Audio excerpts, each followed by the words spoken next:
Magandang umaga po sa inyong lahat na patuloy na nagpapala po ng aking channel. Muli po tayong nagbabalik sa umaga pong ito. uh, Randibal TV. Ito pang inyong lingkod, si Pastor Randy Balangkit, upang tunghayan po natin ang isang kwento ng isang lalaki na sa loob po ng 49 na araw ay nagpalutang-lutang po sa karagatan. At tanging pagbabasa lamang po ng Biblia ang naging daan nito upang malampasan ang lahat ng pagsubok na kanyang pinagdaanan sa loob ng 49 na araw na yun. At sa kanya pong salaysay, himala nga pong maituturing ang kanyang pagkakaligtas ng ito pong Indonesian teenager na ito, na matapos pong sabaan niya pa ay matapos po siyang magpalutang-lutang sa karagatan sa loob ng 49 days lang naman. Ayon sa binata, isa umano sa nakatulong sa kanya upang malagpasan ang pagsubok ay ang araw-araw na pagbabasa ng kanyang dalang Biblia. Sa loob ng 3 taon, naging trabaho na ng 19 taong gulang na ito na si Aldi Adilang ang pagiging isang lamp keeper sa gitna po ng dagat, sa isang nakalutang na kubo, na kung saan itong si Adilang po ang siyang araw-araw na nagsisindi ng mga trap lamps na siyang nagiging pain sa mga isda. So yun po yung kanyang trabaho sa loob ng 3 taon. Tuwing linggo ay mayroon umanong nagpupunta sa kubong ito, doon sa gitna po ng dagat. Pinupuntahan po siya upang kuliktahin ang mga isda at makatinda rin ang kanyang mga pangunahing pangangailangan tulad ng pagkain at tubig habang siya ay nasa kubo. Kasi doon na po siya nakatira sa gitna po ng dagat. So ngunit sabi nito, isang araw nang dahil sa isang malakas na hangin ay naputol umano ang mga lubid na siyang pumipigil sa kubo na lumayo sa laot. Kasi nakaangkla po yun sa mga lubid, yung kanyang bahay na yun, na kung saan sa nakaangkla po yun sa ilalim, at yung nagpipigil po doon is yung mga lubid po. Pero unfortunately, ang nangyari po ay naputol umano ang mga lubid na siyang pumipigil sa kubo na lumayo sa laot. Nangyari umano ito mga bandang gitna ng Hulyo. At bunga dito, hindi na mapigilan pa ni Adilang ang kubo na lumayo mula sa dalampasigan at patuloy na itong nagpalutang-lutang papuntang karagatan.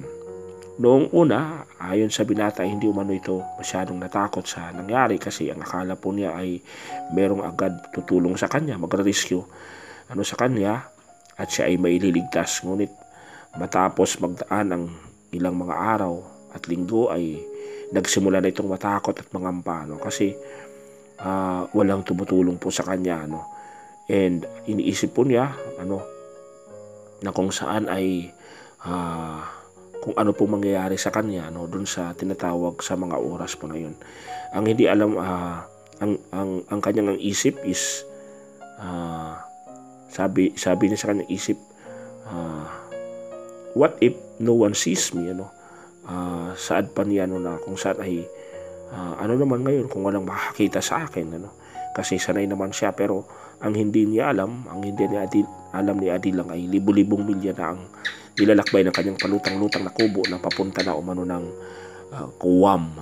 So ito ang natuklasan ng mga otoridad ng tuluyan ng masagip sa Adilang matapos ang 49 days o 49 na araw na iris yung binata sa karagatan na sakop na umano ng bansang Guam. Ayon kay Adilang, upang mabuhay habang nasa laot ay yung part ng kanyang survival ay namimingwit siya ng huhuli umano ng mga isda sa dagat na siya namang kinakain nito. Ang mga kahoy naman umano mula sa kanyang kubo ang ginagamit niyang panggatong sa tuwing magluluto siya ng mga nahuhuli niyang isda. At upang maibsan naman ang kanyang uhaw, iniinom umano ni Adilang ng tubig mula sa dagat. Ngunit upang kahit papano ay mabawasan ang alat nito ay pinipiga niya umano ang tubig mula sa kanyang damit. Nagtangka rin siyang humingi ng tulong mula sa mga bangka na kanyang nakikita, ngunit hindi umano siya napapansin ng mga ito.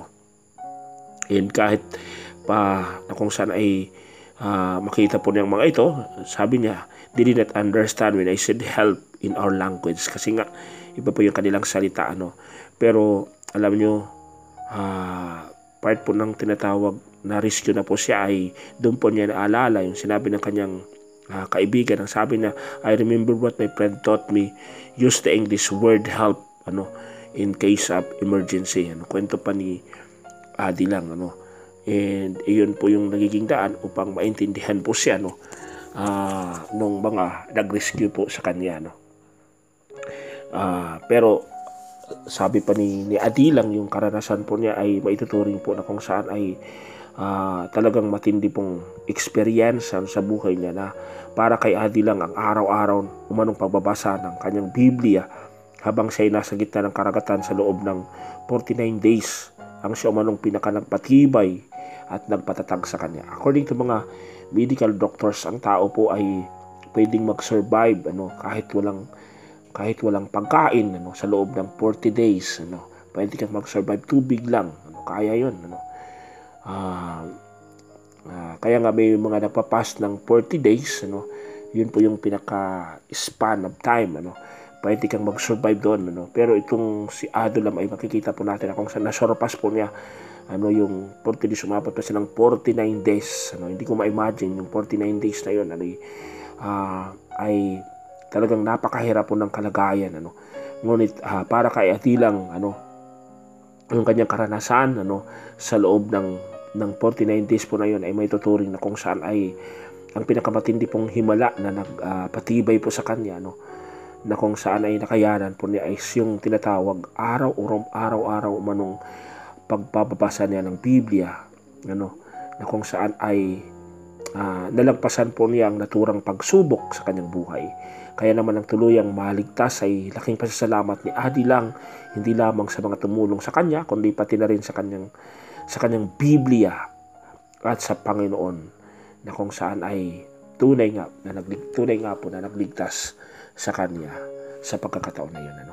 So ito pong natunghayan po natin na kung saan ay kwento ni Adilang Adilam na kung saan ay napagpala po tayo, na kung saan ay isa pong reflection ito sa mga buhay natin na huwag tayong susuko at man ang mangyari sa mga buhay po natin.